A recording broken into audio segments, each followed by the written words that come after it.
Avisos gerais. Próxima semana aí, pessoal, semana do laboratório. O assunto vai ser rotações. Se vocês não estudarem para a prova, vocês vão rodar. Eu vou passar a lista, hein, pessoal?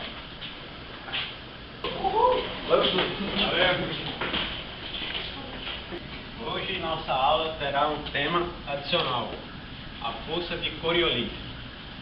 É uma aplicação no assunto que a gente já estudou, rotações. A aula de hoje é sobre a força de Coriolis.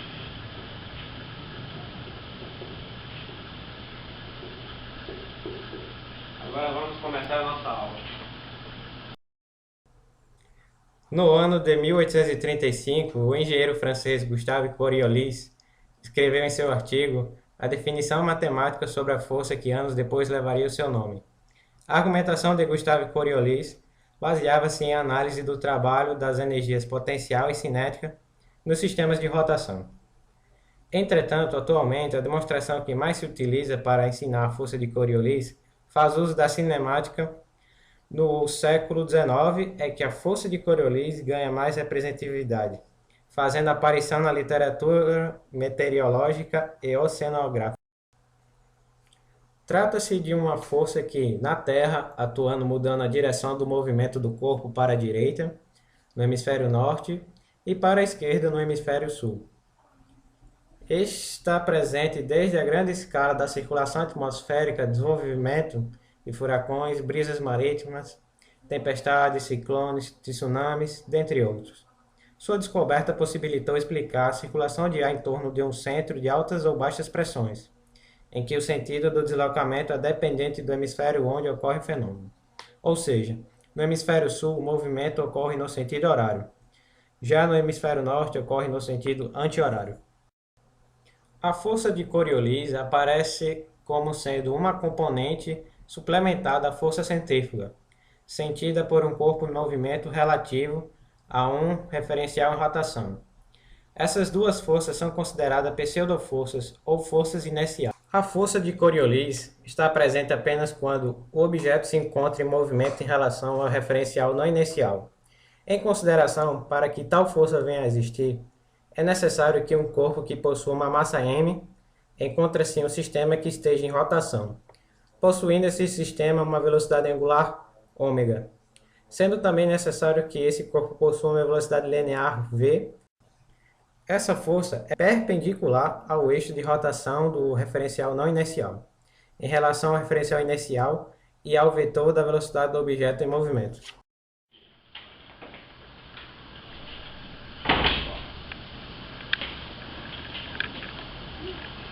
Professor, então no caso, a forma como a água gira dentro da pia é influência da força de Coriolis? Boa pergunta, Gabriel. Eu tenho um vídeo aqui no meu computador que mostra exatamente sobre isso. Agora ele tem um erro. E quem achar esse erro vai ganhar 0,1 na média da P2. Tá sem internet, professor. Você está enganado, Gafanhoto? Antes de vir para a aula eu baixei o arquivo, porque a internet da ECT aqui é um talento. Vai, pasta de dentes, vai! Mexe teu pastoso branco, bombom! Vamos, shampoo, você consegue! Eu ganhei sua idiota corrida de produtos de higiene. Nada disso, você só ganhou porque ficou na trilha interna. Se a água estivesse girando pro outro lado... Ela nunca gira pro outro lado. No hemisfério norte, as águas fervidas sempre giram no sentido anti-horário. É o chamado efeito Coriolis. Sem essa, a água não obedece às suas regras. Ela vai por onde ela quer, como eu, meu bem. É, Bart. Por que não experimenta pra ver? Episódio de hoje: Bart versus Austrália. Eu já vi ela girar pro outro lado. Vaso fiel, prova que eu estou certo. Distribuição Fox Film do Brasil. Versão brasileira, VTI, Rio. Eu estou cantando no chuveirinho.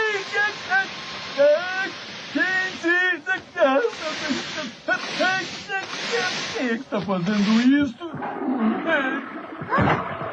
Ah, pelo amor de Deus, bate o desentupidor. Bart, a água só gira pro outro lado, no hemisfério sul. Que diabo é isso de hemisfério sul, garota? Ah, você nunca olhou no seu globo, não? Feliz aniversário, vovô. Vê? O hemisfério sul é feito de tudo que está abaixo do equador. Desta linha.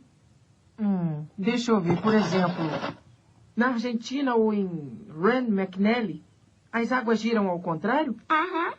Na verdade, em Lang McNally, usam chapéus nos pés e os hambúrgueres comem gente. Legal. E aí, alguém se habilita? É porque a água está girando ao contrário do que deveria no vídeo? Não. Alguém mais se habilita? Mas assim, a força de Coriolis é uma força pequena, tipo fraca. Quando a água cai no ralo, tem várias outras forças que interagem. Então não dá pra afirmar que é Coriolis que atua lá. Tá mais ou menos. Elabore sua resposta.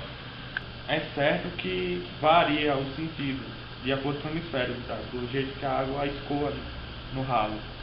Mas não dá pra dizer com certeza que é Coriolis que atua, que faz isso acontecer. Tá certo, gafanhoto. Ganhou seu 01. Coloque seu nome na lista. Agora vamos ver um vídeo com as reais aplicações da força de Coriolis, como em mísseis, tornados, voos de longa distância, enfim. Uma boa forma de enxergar como funciona na prática a força de Coriolis é um experimento em um carrossel.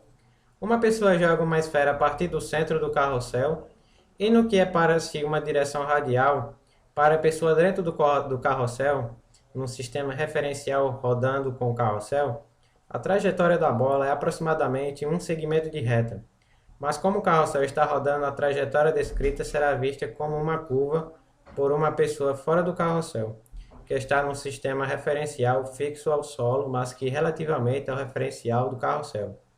Roda com uma velocidade angular W, no sentido contrário ao da rotação do carrossel. Para essa pessoa fora do carrossel, tudo se passa como se houvesse uma força a atuar sobre a esfera que a desvia da sua trajetória natural.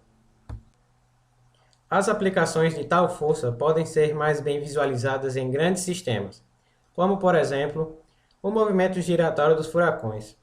As grandes massas de ar que se deslocam nesses furacões formam enormes círculos em torno de uma região de baixa pressão, o chamado olho do furacão. No hemisfério norte, quando os ventos se deslocam na direção da região de baixa pressão, a força de Coriolis faz com que eles se desviem para a direita, gerando a rotação no sentido anti-horário, enquanto o inverso deveria ocorrer no hemisfério sul. Um exemplo bem trivial de aplicação de Coriolis é o lançamento de mísseis ou projéteis a longa distância, os quais podem ter erros significativos se não levarem em conta essa força. Bem, pessoal, espero que vocês tenham gostado da aula de hoje. Espero que vocês tenham entendido sobre a força de Coriolis. Quando vocês chegarem em casa, eu tenho certeza que vocês vão olhar sua pia de outra maneira.